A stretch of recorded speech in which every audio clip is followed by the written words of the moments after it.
What's up, people? Today we're going to be talking about this video right here and what happened. I've gotten a ton of new messages and comments and a lot of questions that want to be answered for what happened to the guy who got into my Jeep. This guy right here. Was he caught?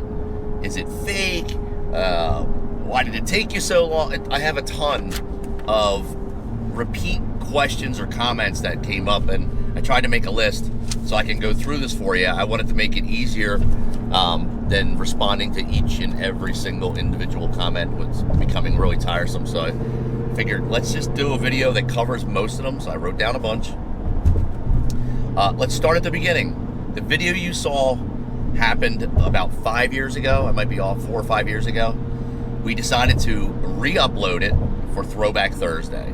When I say we, I mean me. I was bored, and it was Throwback Thursday, and I was on Instagram, and I'm like, you know what? Let me put something up on YouTube that's an old video. And what better video than the one that actually started my channel, kind of, you know? So I uploaded it again, and it's about 5 years old. I mean, if you go and search "guy tries to steal Jeep SRT," you'll get the original. It'll tell you the exact date that we uploaded it to our channel, which means it's about a week or so older than that. All right.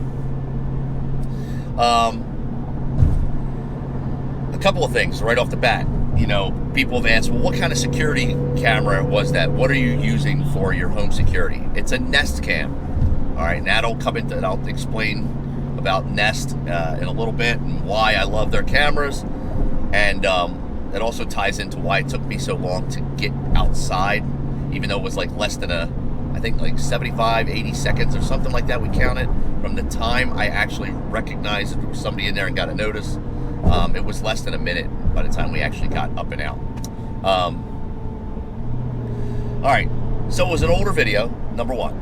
All right, and to answer the next question that a lot of people were saying that I responded to, well, why would you upload an old video? Again, a lot of YouTubers reuse a lot of their stuff. You know, I decided to do it for Throwback Thursday. It was a popular video when it first went up. And honest to God, like, you know, we do this as a side gig. It's a side hustle in order to generate revenue. And it was a video that I was hoping would generate some revenue. And it did. It actually really did. And, well, I'll tell you what, I was completely shocked at how well it did this past month. And as you can see in the corner of your screen, that's exactly why I re-uploaded it. And other YouTubers do the same thing. It's because, you know, you're running it's like a job, all right? Plain and simple. You're trying to make money, and you're trying to entertain.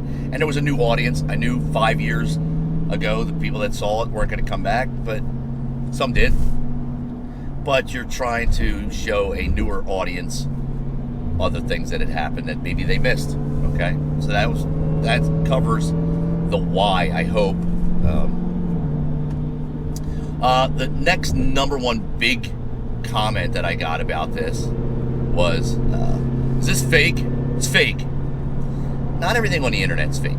I don't get this generation that everything is fake. Where did your parents go wrong with teaching you critical thinking skills? If I was going to fabricate a video, which I'm not, trust me, I've thought about trying to make a video. Every YouTuber's come across it. What can I do to make a viral video? I'm just not that smart to fabricate a viral video, especially something like that. Because had I done it and there were actors involved or friends, or I was orchestrating this, I would have had the person get out on the other side of the car, so the camera would have filmed everything and it would have looked more legit, and I would have taken my cuffs and cuffed the guy, and you know, it would have been more dramatic rather than me going, "Get the F out of my car," basically, and let me see your hand so I don't get shot. The video is corny, to say the least, and dumb, but I uploaded it because I upload everything, and it went viral. But no, it's not fake. So all you flat earthers out there, you tinfoil hat wearers, sorry, it's not fake. I'm sure there's going to be still people that are like, nah, it's fake. I know it. It's fake. Yeah, it's definitely fake. Idiots. So no, it's not fake. Other people were like, it's a bait car. You did it on purpose. You were hoping. Yes, I unlocked my car intentionally, hoping that on that particular night, because it had never happened before, that somebody would be playing door handle bingo coming up the street like this and get to my car just so I can lay in wait, hours upon hours, to go and pounce for a viral video. Think of how stupid that sounds. When you start to actually think and your brain starts to work, you're going to be like, oh, yeah, that does sound really dumb. So no, I didn't leave my doors unlocked intentionally. And had you read the comments from both the original video 5 years ago and the one we just re-uploaded, you'll see that a lot of people had the same thing happen. So with my key fob, you know, I'm in my work gear right now. I'm on my way to work now. And I used to have a lot of keys, whether they were for work, home, safe, all kinds of stuff. The key fob got mashed into my pocket. And I locked the door because on the original video, which was way too long and boring, you see me get out of the car, walk around, press the button on the door handle, lights flash, the horn beeps, I see the door handle click, and I go in the house. And then at some point later, as we watch the timeline, the lights flash, meaning somebody unlocked the door. It wasn't sitting at home going, watch this. I must have sat down and my keys folded over on top of the fob, pressing the button, and unlocked the doors. It had happened one other time to me when I was out shooting pool at a bar, was leaning on the table. A buddy of mine came in from smoking outside and said, hey Ron, your hatch is open, which I thought was odd, but then I put two and two together. I'm leaning on the table, must have leaned on my fob, opened the hatch. Ever since that guy got in my car, I no longer leave my keys in my pocket when I come home from work, and I've actually streamlined, I'll show you, I've streamlined how many keys are on here so it just doesn't happen again. Alright, you guys can see this. There are only, see, I have a handcuff key, my dog tags, front and rear of the house, work key, and safe. That's it. That's all I keep on here now. Okay, I learned my lesson, a valuable lesson, that it's just better to take them off and also unclutter my keychain so it never happens again. Hopefully, never happens again. Also in the longer video, which people were saying, you know, relating to the whole fake thing, after I come back around the car, well, I'll get to that. Let me get to that. What's next? Okay, some people said, you live in a bad neighborhood. What? No, actually I don't. This is the one and only time that this has ever happened. But all neighborhoods are subjected to crime.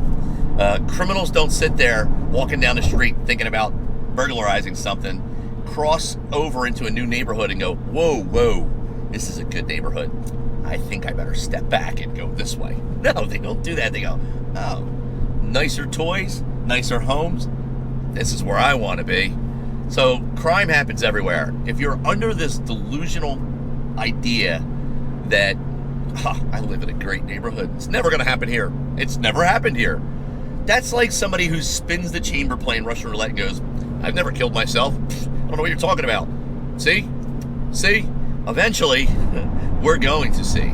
It happens everywhere, okay? So crime happens everywhere, and burglars do not live by a code, a moral code. You know, they're not like, hey, John, I'm going out robbing today. Okay, Billy. Hey, don't go over into that zip code. You know it's a good neighborhood. It's the dumbest shit I've ever heard. No. So it's not a bad neighborhood. It's not the greatest in the world. But as far as that being the difference why somebody was playing door handle bingo, no such thing as a perfect or a good neighborhood. Even in gated communities, you have a-holes that live in gated communities. You have people that are jealous or whatever, damage neighbors' property in gated communities. It happens, people. All right, so let's move on next.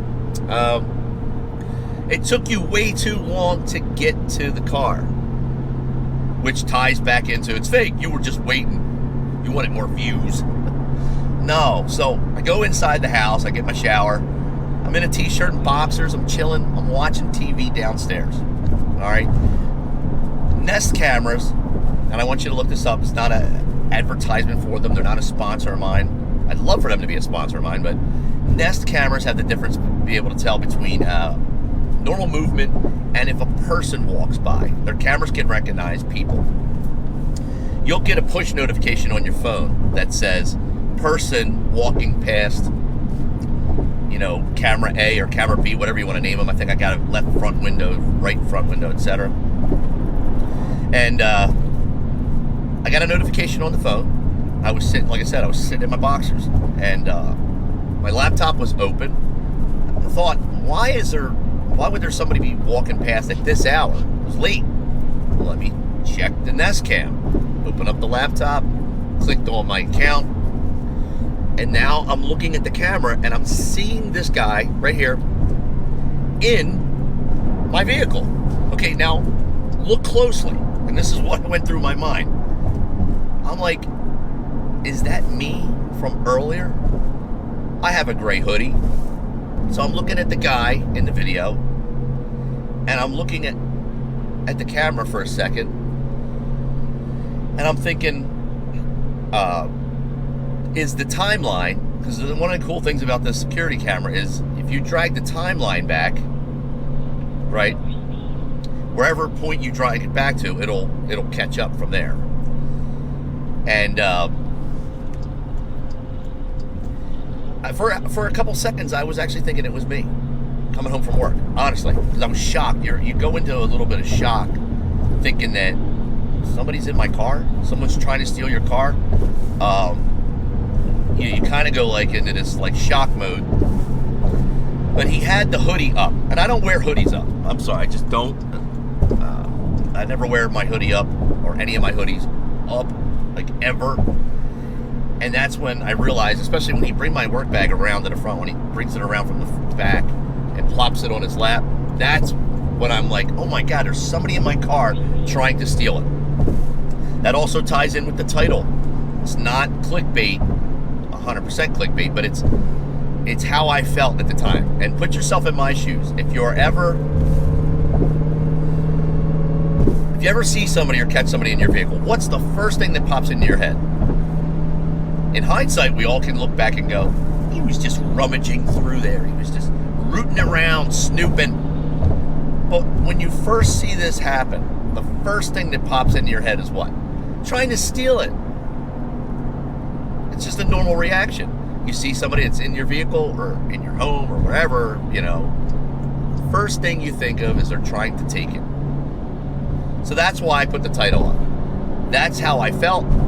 It is a little clickbaity, I will admit, but that's exactly how I felt when I saw this guy. Let's go back to the "it took too long" again. Oh, I got my alarm going off. Give me a second. Once I realized there's this dickhead in my car, I had to put my pants on.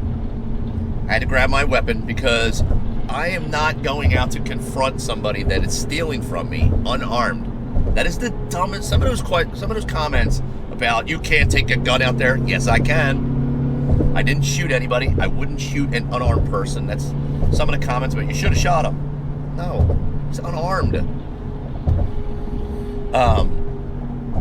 But I am not going to confront somebody in my property or stealing from me unarmed. I'm not going to walk up and be like, excuse me, pal, could you unhinge your ass from my vehicle because you're not supposed to be in there, sir? It's not going to happen. I'm going to come out, I'm going to be yelling expletives and commands, and I'm going to make sure that I am safe. So that took a couple of seconds to retrieve my firearm, throw on a pair of pants, run up the steps, as you can see here in the longer video that was once up, still up, and go to the door. All right, as soon as I hit that front door, he knew I was coming. He immediately turns. Watch the video. He immediately turns and sees me coming. So that takes me to the next comment or comments. You should have snuck around the back side.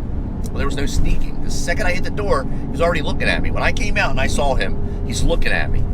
Two reasons why you never go around the backside of a vehicle with tinted windows. You lose an advantage, big time. You can't see in. It was late at night. There's a bad guy in my car. A lot of you who really didn't think this through were like, you should have snuck up behind him. Okay, so you want me to come around the back of the vehicle where I cannot no longer see him. He can see me. He can turn around with a firearm and blast my ass right here, but I can't see in. I cannot see his hands or what he's doing as I'm coming around tinted windows. Nope. As soon as I saw him looking at me, I went right for a clear line of sight, which was to this passenger side and the front window. And I was out cutting the pie all the way around, making sure this gentleman was not armed. I was able to see he had nothing in his hands. I saw the look of fear on his face. He got out. A couple of you had mentioned you should have locked him in there. That would have been funny. No. These doors do not lock. I'm going to demonstrate this when I pull into the parking lot in a few minutes, but these doors do not stay locked. If you are inside the vehicle, you cannot accidentally be locked in. Somebody can't lock you in. If somebody presses the key fob, you know how you get out? You open the door handle. That's it. I don't know what kind of car you have or own where you can lock somebody in there, but that's dangerous as shit. If you can lock yourself in a car and not get out. I don't think any car can do that. But no, I couldn't have locked him in and saved him for the police. That would be funny. That would be absolutely awesome if that was an actual viable feature. But it's not. Could not have locked him in. He was not going around the dark side of the moon and sneaking up on the blind side. Nope. Dumb comments. Sorry. What else? Oh, the guns are bad, people. We'll go back into this whole 2A thing. You can't shoot somebody over property. Correct. Wasn't there to shoot him. Wasn't there to engage him with the firearm over my car. Again, it was there for my personal protection. Okay? If you were dumb enough to sit back and wait for the police to respond while somebody is stealing your shit, then you deserve to have it stolen. If you think they're going to respond quickly to theft, good luck. Not happening. There are too many things that are higher prioritized in the world that they're going to respond to first. If they can get to it, they'll get to it. But you're going to sit there and watch somebody steal your stuff? Not this guy. I'm sorry. Spent too many years in the military. You're not stealing from me. Not happening. You could try. But, I mean, I was held up at gunpoint once, okay? Back in 1997, I was held up at gunpoint in University City, Pennsylvania, or Philadelphia, down by Drexel University. And these two kids robbed me. This is related. Gun in the face, gun in the side, stole my wallet, told me to turn around and start walking. I thought I was going to get shot in the back. They turned around and start walking. You know what I did? I didn't run to get help. I chased after them on foot, and they fired at me. My mind works a little different than yours. Maybe it's reckless. Maybe I don't have a sense of safety for my own well-being. But I am damn sure going to go out fighting in every situation and whenever opportunity I have, because I'm not going to roll over and have and somebody pull a gun on me and not go out with a fight. Period. So, yeah. Let's see. What else do we have on here? Oh, the shoot 'em people. I think we covered that. That's the dumbest thing ever. Shoot an unarmed person. You could go to jail. You can be that idiot. Never shoot an unarmed person. And never shoot somebody. Let's say they're armed, but if they're still not a threat. Like if this guy had a knife, for example, right? Say I came around the window and he's like, "Watch out, buddy. I got a knife. I'm going to stab you." I'd hold him at gunpoint. Sorry. Tell him to drop the knife. Keep retreating as far as you can. I'm not going to shoot somebody unless they become an imminent threat to my life. Imminent threat. There's no way you shoot people just to shoot people. Those are some of the dumbest comments ever. I know a lot of you don't mean it. I know you're just being facetious because you're internet trolls. But no, that's just dumb. You know, rid the planet of these people. I don't know if the guy's down on his luck. Maybe he's generally a good guy. He's a father. Who knows? You know why he's down on his luck. But I'm not shooting somebody over that. Okay, so no, that was dumb. What else do we have here? What happened to him is the big question. What happened? Did you catch him? And unfortunately, no. Okay, when you see how the video ends, because I cut it right there because the next 10 minutes or so waiting for the cops to show up are just dead air. It's nothing. I should have edited where they showed up, but I didn't want to put their faces on there. But anyway, so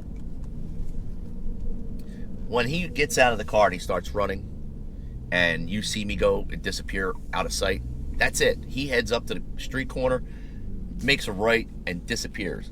I stop and literally head back into the house. I'm barefoot.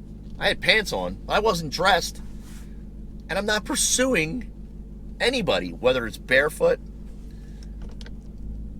You got to think about what you're doing. You got to have a little situational awareness.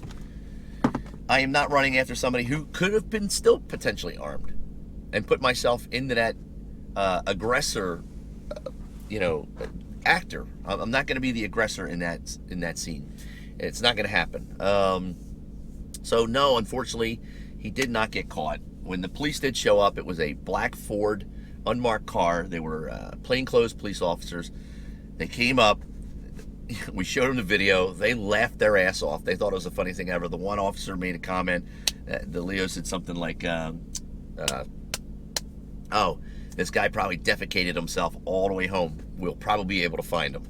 And they went and drove around the neighborhood, came back 10, 15 minutes later, and they were like, nah, we couldn't find him. They filled out the report. They asked me if anything was missing, and I said, not that I know of. And nothing that I, to this day, know of had ever gone missing. I don't think he ever. He went through the bag, but it's my work bag. And people were like, serves you right, shouldn't have left your stuff in the car. It's your car. Leave whatever you want in your car. It's just like saying, shouldn't have left money in your house. Somebody could come in and steal it. Victim blaming is so prevalent in our society these days, where a bad person does something to you, and people victim blame you for, bringing it upon yourself. It's the way you're dressed. That type of mentality. So I left my work bag in the car, and it's my fault that this dickhead got into my car. Do you even hear yourselves think sometimes? These were some of the dumbest comments. Yeah. Way to go, leaving your work gear in there. Yeah. Matter of fact, I keep it still. This is 5 years later. Oh, it's got more crap in it now. There we go. And it's gotten bigger. This is a bigger version of the bag. Okay? I keep it in here. Why? Because it's got junk, work junk, extra warm gear since I work outside. That, honestly, if it got stolen, I'm not going to lose any sleep over it. But at the same time, carrying it in and out of the house, it's my car. Leave whatever I want in here. Don't victim blame people for somebody else doing something bad to them, all right? That's dumb. So, yeah, what else? Came back, they looked, they came back and said, no, they didn't find anything. I think that covers all of it. I literally did write down, I wanted to answer all the new questions, comments. Some people were generally upset, it seemed. Why would you upload an old video? Why? Well, that's why. YouTubers or people that do this as a gig don't do it for fun. I mean, if you think any YouTuber got into this because they find this type of interaction just fun and there's nothing to gain out of it, I mean, honestly, it's a job. It is a job. So, sorry if it hurt some feelings. Anyway, I think I covered everything on this list. I really do. I think I covered, these were the most, I know I'm missing something. So, if there are any more questions or direct comments, whatever, shoot me a message below. I'll respond directly to you. I'll try to get to all of you. If you have a question that I may, why did this happen or whatever. But just to cut, somebody's going to ask me, was it the Trackhawk? No, that was a 2015 Jeep SRT. They look very similar. It's the same color. This is the 2018 Trackhawk. That was my first car that I started the channel with. Those of you that have been subscribed for a while know that. But those of you asking, some people would comment, I can't believe somebody got in your Trackhawk. And I was trying to respond to them saying, no, this is an older video that we uploaded on Throwback Thursday. So no, it was the 2015 SRT. Let's see. I think that's it. I don't think I missed anything, but I'm sure I did. So that's all I'm going to leave you with. Do me a favor before you go. I'd appreciate it if you hit the like button, hit the little bell notification next to it, click subscribe. I'd really appreciate that also. And last but not least, you guys and girls all be safe. Have a nice weekend. I'm out.